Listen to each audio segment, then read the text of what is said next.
I have a new girlfriend. I'm going to live here with her, so I'm divorcing you.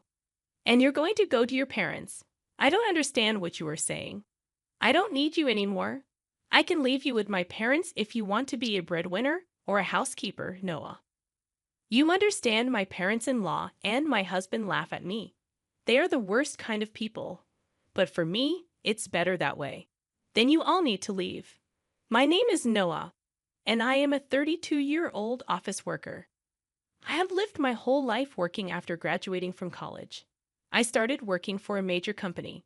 For about 10 years, I worked hard and obtained qualifications for promotions. Thanks to that, I am now department manager at such a young age. I am blessed with a boss who always has something useful to say to me. In a group of highly motivated and talented subordinates, I was very fulfilled in my work, but my personal life was not at all fulfilling. I had a boyfriend once when I was a student, but none since I started working. Worried about my situation, a friend of mine hosted a dinner party for me. That is where I met Matthew. He was kind, had a nice smile, and gave me the impression that he was very personable. And since he was the same age as me, we had a lot in common, and it was fun talking to him. We soon became friends, exchanged contact, information, and started going out to eat alone together. Then he confessed his feelings for me, and we started going out together. We got along well, and he proposed to me, and we ended up getting married. I was so happy to be married to the man I loved so much, and soon after, I went to his parents' house to greet them. His parents were very kind and welcomed me with open arms. Noah, it's nice to meet you. I can't believe such a beautiful person came to be Matthew's bride. I am so proud of my son for bringing a good woman here. Hey, Mom and Dad, stop it. Noah is getting scared. Oh my, if you really think so, you can say it. That's right. It's a compliment, so it's okay. His parents were very friendly and easy to talk to, just like him. Noah works for a major company, doesn't she? Oh no, that's great. It's cool to be a woman who can work hard. Will you quit your job when you get married? No, I'm going to keep working. Well, you've got a good job at a good company. That's better. I was relieved. According to my friends around me, I had heard that their mother-in-law told them to quit the job. They say that they are often told that it is a wife's job to support her husband, so I was glad. I thought to myself that my would-be mother-in-law was generous. After greeting my parents, we were married. My heart was filled with excitement for the new married life that was about to begin. My husband moved into the house I was living in, and we started our new married life together. I'm very happy to be newlyweds with my husband, whom I love very much. I'm happy to be able to be at home with him all the time, and I'm also happy to have him home when I come home from work. 6 months into our life together, my husband said he had something he wanted to discuss with me. If you don't mind, I'd like you to live with my father and mother. What do you mean, live together? Yes, they are getting old, and I am worried about many things. I see. I can certainly understand how my husband feels. My parents are about the same age as my husband's parents, but my brother and his wife are currently living with them, so I have nothing to worry about. However, my husband is an only child, so it is understandable that he is concerned about his parents. Does this mean we are living with my in-laws? Yes, it would. But do they have a room available for us? They use every room for some reason or another. About that, if you like, I think it would be a good idea to renovate my parents' house and make it a two-family house. 2 families? Yes, if we do that, it will be much cheaper than buying a new house. We can live in a beautiful and spacious house while still maintaining our privacy, right? I see. I thought it was indeed an attractive proposal. My in-laws are very kind people, and we won't be together all the time. If we live in 2 houses, it would be less stressful. Yes, that's fine. Really? Thank you. My mom and dad will be so happy. I was happy to see my husband so happy. Later, my in-laws came to visit us, and both of them were very grateful. I even thought that with such a kind and cheerful family, I wouldn't mind not having two households. Soon after that, my husband and I discussed remodeling my in-laws' house. The cost would be around $100,000. But as we were discussing it, my husband made a surprising remark. Actually, I have a favor to ask you. Can you pay for the remodeling? What do you mean, the full amount? Why then? My husband looked very uncomfortable. Actually, we are in debt. I was surprised. Neither my husband nor my parents-in-law had ever said anything like that when we were dating or when we got married. I was surprised. How much debt do they have? About $150,000. What? I thought it would be a few tens of thousands of dollars, but I was surprised at the amount of money. And I ended up shouting out loud. It wasn't so bad at first, but it gradually grew, and even if I tried to pay it back, I couldn't. My parents are already living on a pension.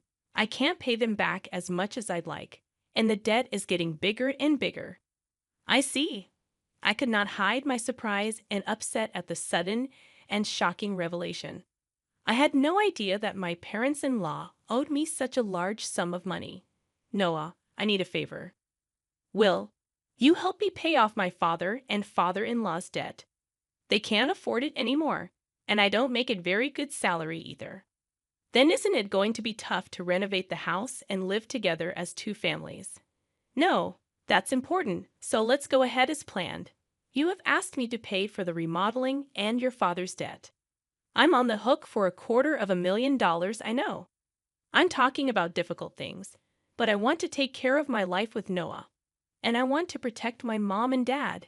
It's because I love both my parents and Noah. I'm sorry. I'm being greedy, but if you really love me, please help me. I'll pay you back little by little. I was very distressed. My husband and my in-laws have no one to turn to but me, and I knew that my husband really loved me. But at that time, I was completely deceived by my husband's words. Love is blind, I think, and that is exactly what it is. Okay, I'll pay for it. I agreed to do so. Then my husband said, "Thank you so much," and he shook my hand and thanked me very much. He told my parents-in-law, and later they came to our house and apologized to me. My mother-in-law even shed tears of joy. I have to do my best from now on. I had to take over my in-laws' debt, and I was determined to do it. However, although I had some savings, I was afraid to pay it all at once. So for now, I decided to pay about $330,000 from my savings and then pay the rest in installments. Then my in-laws joined us, and we talked about repayment. I explained to my in-laws about the installments I had just made. They said that I could do whatever I wanted. Then why don't you transfer the money directly to the account for debt repayment? We're not very good at managing money, and I'm a little afraid to transfer a lot of money. When my husband said this, my parents-in-law nodded. Indeed, it would be time-consuming for me to transfer the money to my parents-in-law's account and then for them to transfer it to their repayment account. And since it was a large sum, I would not like it if the money was not transferred in the middle of the process. So I agreed to that. Once the conversation was settled, my parents-in-law looked very relieved. Now we don't have to be afraid of the monthly debt collection. That has been really scary. Dad and Mom, you should thank Noah properly. Well, I can't tell you how many times I thanked you. I can't thank you enough. Thank you so much. I'm so glad Noah came to be his wife. No. I was happy that my in-laws were happy. However, I felt a little uncomfortable because I thought that they might think of me as a money spinner. When they said those last words, I felt a little bad, but I wanted to take care of my beloved husband's family. With that in mind, I began to make payments, and at the same time, we remodeled our house and completed our two-family home. We started living together in a beautiful and spacious house. My parents-in-law were very happy, and my husband's eyes lit up at the new house. I too enjoyed cooking with the new system kitchen, and I was glad to have the remodeling done. It is more convenient and closer to work here. If commuting time is shortened, that gives me more time to spare. I can also make good use of that free time to study. I was spending my days working hard to pay off my debt. However, there was something that bothered me a little. That is, my husband did not help me pay off the debt at all. When I told him about my parents in law's debt, he said he would help me pay it off, and yet he has shown absolutely no sign of paying for it out of his own paycheck. When I mentioned this to him before, he told me that his salary was not enough at all to make the payment. I asked my husband what his take-home pay was and asked him to show me his pay stubs, but he stubbornly refused, so I don't know how much he earns, but he has to repay his debts. I worked hard for about a year to pay off the debt. At that time, my parents-in-law asked me how much money I had left to repay. If it's been a year, well, you haven't lost that much, yeah. At most, you be paying back about $10,000 to $155,000. Well, just to give you an idea, we paid back about $30,000 this year, so the remainder is roughly $90,000. When I said this, my parents-in-law were extremely surprised. What? You paid back that much, Noah? That's amazing.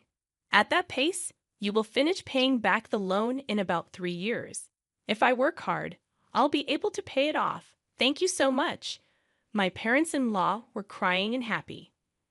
I thought that if my husband's parents were happy like this, it was worth all the hard work. A few days later, however, I encountered an unexpected situation. I had to work overtime that day, so I told my husband I would be home late. However, the work went surprisingly smoothly, and moreover, many of us had free hands, so we were able to leave on time. So, I hurried home as usual, thinking I would cook dinner for my husband.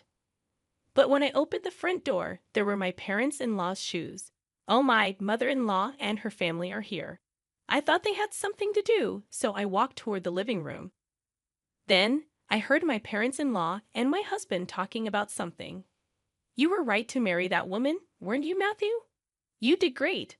I can't believe you got a woman with that much money. When I heard she works for a big company, I was really cautious and seduced her. You should be more grateful. Oh my, you're one of the people who created that debt. What? But I'm the one with the least. What are you talking about? How much did you spend on horse racing? Your gambling is terrible. I get a jackpot once in a while, so there were times when we were in the black. How can you be in the black when you owe $150,000? But at this rate, we'll be able to get out of debt and get back on track.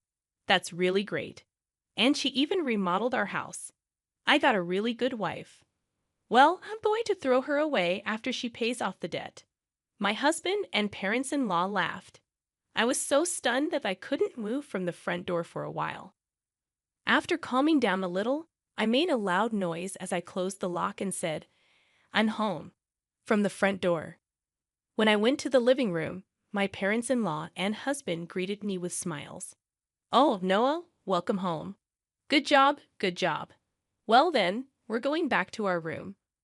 Let's have dinner together again." I was so afraid of this gentle smile of my parents-in-law because I had heard their earlier conversation. Likewise, this man who was pretending to be a good husband with a smile on his face shocked me. I wondered what I had been doing to try to pay them back. "Didn't you say you had to work late today?"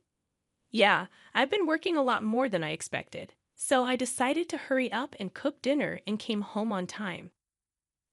Didn't know that. I tried my best to act calm until dinner so that my husband would not realize what I had done. Then, when my husband was taking a bath, I stayed in my room and cried alone. But crying as hard as I could made me want to give my husband and in-laws a break. I cried as hard as I could. From then on, I acted quickly. I began to prepare for the divorce and then steadily made plans for what to do after the divorce. About 3 months passed. I pretended to be happy and told my husband that I had paid off my parents-in-law's debt. My husband rolled his eyes. "What? You paid off the debt? That $150,000 that was supposed to take roughly 3 years, right?" "Actually, I have quite a bit of money saved up, but I was afraid to pay it off all at once." So I started taking out a little bit from my salary and savings. But we were already below $100,000, and I thought it would be better to pay it all off at once. I see. And then I asked, "Do you mind if I check?" And asked to see my bank book. I showed my husband the bank book. Oh, it's true. $90,000 was paid all at once. My husband tried to contain his excitement as much as possible, but I could see that he was itching to get out of there. Wow, Noah, thank you. My dads are going to love this. My husband put his hands on his face and seemed to be crying, but I knew it was just an act, and he was pretending to cry. Soon after that, my parents-in-law also came and thanked me. Thank you so much. I'm so glad I met Noah. You're like God. If I had not known any of this, I would have surely been happy to be along for the ride. Having been deceived, but I already know what these people are really like. And I only acted because I was ready for my plan. A few days later, my husband asked to speak with me. My husband looked very serious. What on earth? I'm sorry, Noah, but you have to leave me. What? What do you mean? I acted surprised on purpose. I have a new girlfriend. What? I'm going to live here with her, so I'm divorcing you, and you're going to my parents' place. I was really taken aback by Matthew's unexpected statement. I knew from eavesdropping on our earlier conversation that my husband would leave me when he finished paying his debts. However, I did not expect him to openly declare his infidelity. What did he mean by having me go to his in-laws after you left me? I don't really understand what you mean. When I said this, my husband's mood turned sour, saying you're not very understanding at all. I don't need you anymore, but as a breadwinner or a housekeeper, I can keep you here. Oh no. Then the front door opened, and my in-laws came in. Matthew, did you finally tell her? Yeah, I told her. I wish I could have been there for that moment. No. That's how it is. You can come to our house if you do the chores for us. Of course, we'll charge you rent though. My parents-in-law and my husband laughed at me. They are the worst people ever. But that's more than I can say for me. Then all of you need to leave. My in-laws rolled their eyes at my comment. What are you talking about? Have you forgotten? I can easily pay for the renovation myself. You changed the name of the house to mine. That's why I have the rights to this house. I can decide who to let live in the house and who to kick out. The faces of my in-laws turned blue at my comment. Then they finally remembered about the title of the house. I was really dumbfounded. I'm sorry, but you can't live here anymore. If we get divorced, you'll be strangers. Oh no? My in-laws realized the gravity of the situation. But my husband, not wanting to be outdone by me, retorted, "But you took over our debt and paid it in full. You're the one who's losing money. If we had no debt, we could at least afford a new place to live." That's true. Thank you for letting us live in a nice house while you pay our debts. My in-laws and husband said as much. So I told them the fact. I'm sorry, but I didn't pay off the rest of the $90,000 debt. What? No. But you had money missing from your bank book. That was just a separate account that I created and moved around. So the debt hasn't changed for $90,000. I just haven't had the collections come yet because I've been paying large sums of money continuously. But I think it's time for them to come. So you are responsible for paying the rest. My husband and in-laws went pale. Then I shot them a warning. Matthew, you told me you were having an affair, so you should pay the alimony. I'll charge your partner for the affair too. Oh no, she went out with me even though she's beautiful because I own a house and have money. If they charge me alimony, she'll dump me. I don't care anything about that, Noah. I apologize. Please don't leave us. My husband is afraid of being dumped by the adulterer, and my in-laws are afraid of being dumped by me. They are truly selfish and scum parents and children in every way. I will have nothing to do with you people anymore, no matter what you say. I have also put this house on the market. I will also have you pay your debt of $60,000 that I paid on your behalf through my lawyer. Oh no, the in-laws froze, stunned by the loss of everything they had. I then demanded a divorce and alimony from my husband through my lawyer. I also demanded alimony from the adulterer. I demanded $6,000 from my in-laws for what I had paid them. Actually, that renovated in-law house sold for about $200,000. It was in a good location, and there was a family that was just looking for a duplex, so we got a good price. They were able to buy it. So I had to pay $160,000, which included the $60,000 I owed on the debt and $100,000 for the renovation. I had paid $160,000 but gained $40,000 as a result. In addition, I also get alimony from my ex-husband and the affair partner, which is a very positive situation. On top of that, I was able to get a small payment of $60,000 from my ex-parents-in-law. I am the one who is getting the most out of this situation. I think this is a reasonable request because the damage I have suffered was so bad that I distrusted people. As for me having that much savings to begin with, I was trying to learn how to invest so that I could pay off my in-laws' debts as quickly as possible. And since I had quite a lot of savings to begin with, I put a few tens of thousands of dollars or so into investments. I found that my assets had grown quite a bit in about a year. Plus, I had gotten a raise, so I was getting paid quite well. So I was able to take such a drastic step because I had saved a lot of money. I was the biggest beneficiary, and my former in-laws were back in debt, and they lost their house. To be honest, I think they deserved it because they cheated me like fraud. People like that should go to hell. For once, I should reflect on what happened to me this time and develop a better eye for people. From now on, I will also continue to save and increase my assets so that I can live a luxurious life in my old age. And I want to make many happy memories with people I can truly trust. What did you think of this story? And please subscribe to our channel. See you in the next video.